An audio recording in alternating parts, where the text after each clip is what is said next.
मेवाड़ का हरिद्वार मातृकुंडिया का धाम देख पा रहे हैं। ये हमारी ओड समाज की शिखर का वाला दृश्य है, जिसकी ध्वजा दंड सब कुछ टूट चुका है। गेट कई दिन महीनों से सालों से टूटा हुआ है, ऊपर भराव पड़ा हुआ है। पूरी व्यवस्थाएं यहाँ टूटी फूटी चरमरा रही है। 3.5 दशक पहले ये प्राण प्रतिष्ठा इस मंदिर की हुई और उसमें बीच में एक बार इसका जीर्णोद्धार समाज के लोगों ने करवाया था। उसके बाद किसी ने मुड़ के नहीं देखा कि ये मंदिर क्या हालत है। ये है हमारे धरोहर, हमारी संपत्ति, हमारी संस्कृति, हमारी विरासत की ये हालत है। जिस तरह से ये विरासत है उसी तरह से हमारा समाज भी, क्या बताऊं, धक्के खा रहा है, क्योंकि हमारा ध्यान हमारी धरोहर पे, हमारे समाज के विकास पे बिल्कुल नहीं है। कुछ लोग बड़ी वादे करते हैं, हमने ये बनाया है, वो बनाया। अरे अच्छी बात है, आपने बनाया होगा, लेकिन ये क्या है? ये देखिए दरवाज़ा भी नहीं खुल रहा है, ये टूटी फूटी व्यवस्था है। ये देखो, ये अगर ये दरवाजा टूट गया तो कांगड़ा गया है, समझ लो। वो टूट भी गया है भाई साहब। ये देखो, ये मतलब इसके अंदर ये देखिए पूरा ये लग गया है, ये टाँटियों वाला। अगर टाँटियाँ ने काट लिया तो गए काम से। ये है हमारे ओड समाज के मंदिर, जबकि दूसरे समाज के मंदिर देखो आप, चमाचम चमक रहे हैं। यहाँ 50 से ज़्यादा समाज के लोगों के मंदिर है, लेकिन हमारे ओड समाज के मंदिर की ये दुर्दशा, ये हालत देखिए। आखिर इन हालत का जिम्मेदार है कौन? मैं जब भी आता हूँ, मैं वीडियो के माध्यम से आपको दिखाना चाहता हूँ कि इन चरमरे व्यवस्था को देखिए। पूरे गेट देखिए, कभी खुले ही नहीं है। इन गेट को खोल के करेंगे भी क्या? अरे कुछ है ही नहीं इसके अंदर, कुछ भी व्यवस्थाएं नहीं है। सारी व्यवस्थाएं यहाँ पर धूल खा रही है।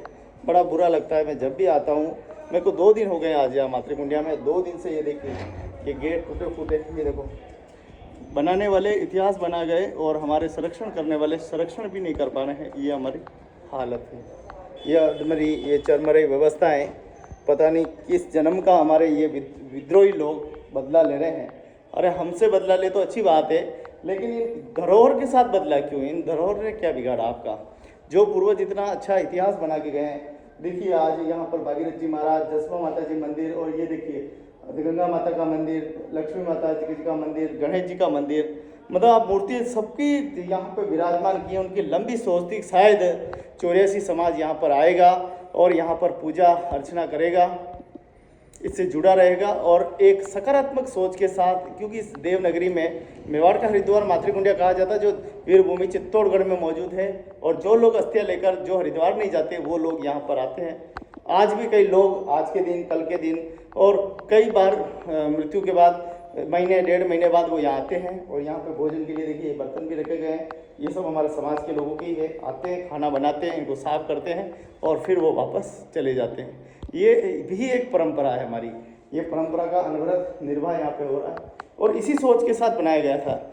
अगर हम बात करें कि हमारे आवरी माता धाम के अंदर जो प्रसिद्ध धाम है यहाँ का, वहाँ पे भी हमारी धर्मशाला वो भी खंडर हो रही है। लोगों ने बढ़ चढ़कर दान दिया, पैसे दिए, धन दिया, मन दिया, सहयोग दिया, लेकिन विधर्मी लोगों ने बिल्कुल उस पर केयर नहीं की। आज वो मतलब आप देखो कि जानवरों का झापाघर बन चुका है। वहाँ पे जानवर जन्म लेते हैं, स्वाक है, सुअर है, इस तरह के जानवर हमारे उस धर्मशाला में।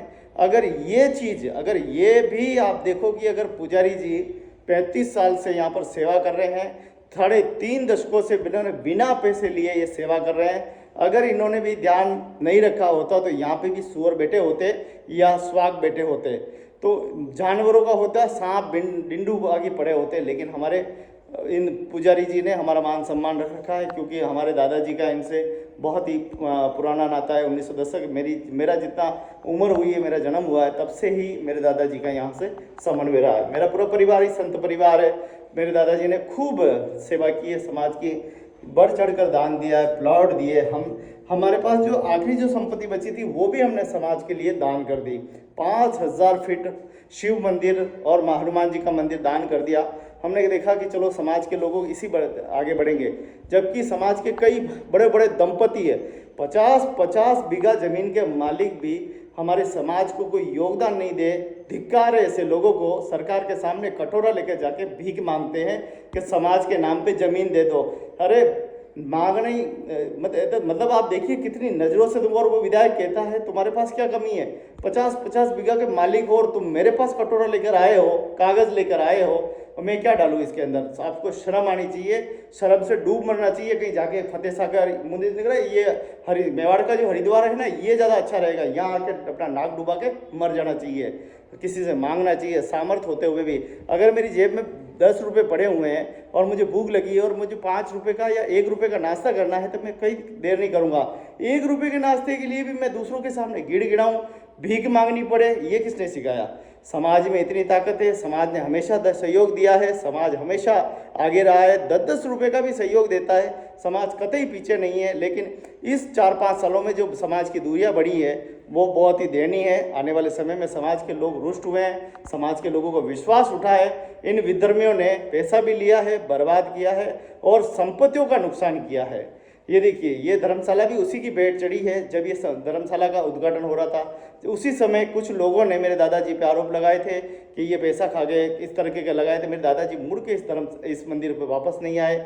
उसका परिणाम ये निकला कि उनकी अंतरात्माएं आज भी रो रही है, इसीलिए ये व्यवस्थाएं खंडर पड़ी हुई है।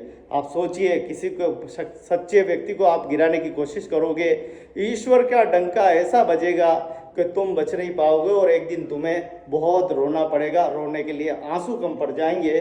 तुम भगवान के उस बनाए हुए, मतलब आप भक्त के साथ खेलोगे, आप किसी के भी आरोप लगा दोगे। ठीक है, आरोप लगाया, झुंड बना के आना, झुंडों का साथ लेना। अरे झुंड कब तक रहेंगे, ये झुंड है ना, ज़्यादा नजर आने वाले नहीं है। एक दिन तुम्हारा घमंड भी टूटेगा, तुम्हारी अकड़ भी टूटेगी, खकड़ भी टूटेगी, तुम्हारी दौलत जिस पे तुम्हें अभिमान है, ये दौलत भी तुम्हारा साथ नहीं देगी। एक दिन ऐसा आएगा, क्योंकि मेरी अंतरात्मा कह रही, आज नहीं तो कल, कल नहीं तो परसों, परसों नहीं तो तरसों, 10 साल बाद मैं जिंदा रहूं ना रहूं, लेकिन याद रखना एक दिन ऐसा आएगा कि तुम लोगों को ये भुगतना पड़ेगा, तुम लोगों को ये परिणाम भुगतने पड़ेंगे। काली पौधी, इतने सारे भामाशाहों के नाम लिखे हुए थे, आए लोग यहाँ पे काली पौधी। अरे जिन लोगों ने दान दिया है उनके नाम भी लिखे जाने चाहिए। स्वर्ण तुमने दिया ही नहीं होगा तो तुम्हारा नाम होगा किसे।